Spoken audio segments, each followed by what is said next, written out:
जय हिंद दोस्तों। तो क्या आप भी एयरफोर्स 02-2026 इंटेक दिए थे और आप भी मेडिकल में अनफिट हो चुके हैं और आपने भी री मेडिकल के लिए अपील किया है और उससे पहले आपको ये नहीं पता है कि री मेडिकल में क्या होता है, री मेडिकल में क्या क्या चेक होता है और री मेडिकल देने जाने में क्या क्या डॉक्यूमेंट लगता है, ये चीज़ आपका भी डाउट है तो आप इस वीडियो में लास्ट तक बने रहिए, आपको ये सारे डाउट्स आपके क्लियर हो जाएंगे। तो दोस्तों, मैंने भी एयरफोर्स का और री मेडिकल देने कानपुर गया था पिछली बार और मेरा री मेडिकल में मेरा पॉइंट क्लियर नहीं हुआ, जिसके कारण मैं अनफिट हो गया। तो उसी के एक्सपीरियंस में मैं आपको बताने वाला हूँ कि री मेडिकल में क्या क्या प्रोसेस होता है और कैसे होता है।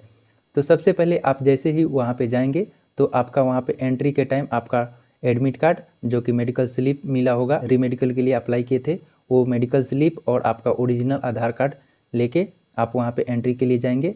फिर अंदर से कुछ ऑफिसर्स आएंगे और अपने लिस्ट के अकॉर्डिंग आपको वहाँ पे एंट्री लेंगे।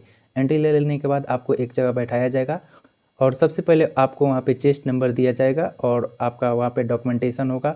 डॉक्यूमेंटेशन में आपका वो सारा डॉक्यूमेंट आपको वहाँ पे फिर से देखने को मिलेगा, जो आप यहाँ पे री मेडिकल के लिए जब अपील कर रहे थे तो जितने भी फॉर्म भरे थे आप, वहाँ पे आपको फिर से फॉर्म दिया जाएगा और फिर वहाँ पे भी कुछ फॉर्म भरवाया जाएगा। ठीक है, जैसे ही आप फॉर्म भर दिया जाएगा, उस डॉक्यूमेंटेशन हो जाने के बाद आपका वहाँ पे आइडेंटिटी मार्क्स चेक होगा।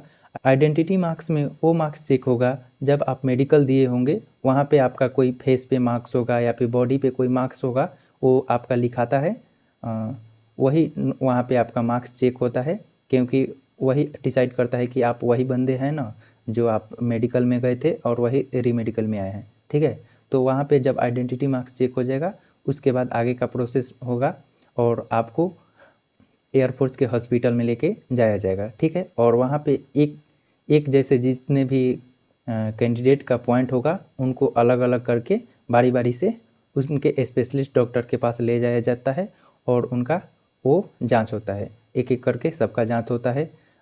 ऐसे एक ग्रुप बना दिया जाता है, जिनका ईसीजी वाला होगा तो ईसीजी वाले डॉक्टर के पास लेके चला जाएगा उन लोगों को, जिनका ब्लड प्रेशर से रिलेटेड होगा तो ब्लड प्रेशर से रिलेटेड डॉक्टर के पास, स्पेशलिस्ट के पास लेके जाएगा। आई का पॉइंट होगा तो आई के स्पेशलिस्ट डॉक्टर के पास, बोन्स का अगर प्रॉब्लम होगा तो बोन के डॉक्टर के पास, ऐसे ही जितने भी आपका पॉइंट होगा उनके स्पेशलिस्ट डॉक्टर से दिखाया जाता है।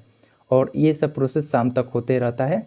एक दिन में 2 से 3 पॉइंट ही चेक होता है, क्योंकि ईसीजी में आप लोग को भी पता है कि टाइम लगता है और इनका रिपोर्ट बनना होता है और एक्सरे का पॉइंट हो गया तो इस सब में टाइम लगता है। और वहाँ पे जितनी भी आपका पॉइंट होगा वो एकदम बारीकी से चेक होता है, तो इनमें बहुत ज़्यादा टाइम लगता है और सभी कैंडिडेट का ये चीज़ चेक होता है। और वहीं पे आपको थोड़ा बहुत अंदाज़ा लग जाता है कि आपका पॉइंट क्लियर होगा या फिर नहीं, या फिर आप वहाँ पे डॉक्टर से भी पूछ सकते हैं, वो फिर बता देते हैं। अगर पॉइंट क्लियर होने वाला होता है तो भाई आप वहाँ पे रुकना, अगर पॉइंट क्लियर नहीं होने वाला होता है तो भी डॉक्टर बता देते हैं। अगर आपको थोड़ा सा भी डाउट हो तो आप वहाँ पे डॉक्टर से पूछ सकते हैं, वो आपको बता देते हैं।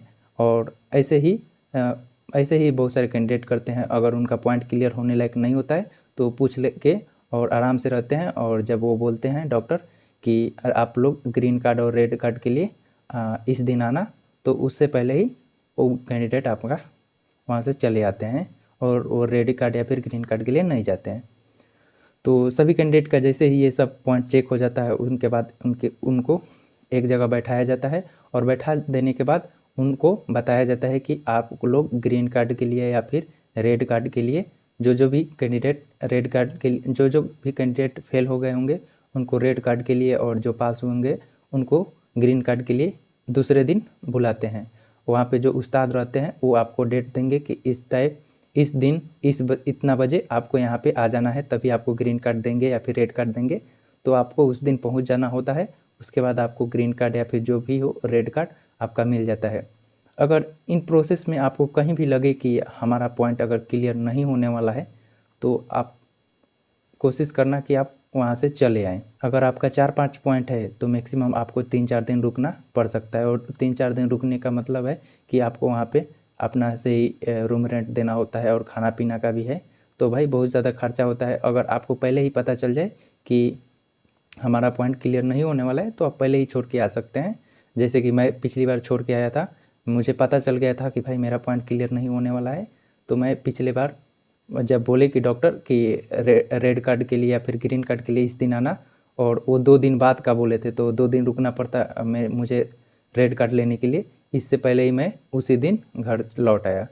तो यही होता है, थोड़ा आपको अगर पता चल जाए तो आप वहाँ पे छोड़ के चले आना, नहीं तो टाइम और आपका मनी भी दोनों बर्बाद हो जाता है। ठीक है, तो कोशिश करना अगर ये चीज़ आपको पता चल जाए तो आप पहले ही चले जाना। ठीक है, री मेडिकल में सिर्फ आपका वही पॉइंट चेक होता है जो आपका रेड कार्ड पे लिखा होगा, वही पॉइंट, उसके अलावा दूसरा चीज़ चेक नहीं होता है। ठीक है, और ये भी मैंने बता दिया कि डॉक्यूमेंट में आपका एडमिट कार्ड जो होता है और आधार कार्ड यही लगेगा।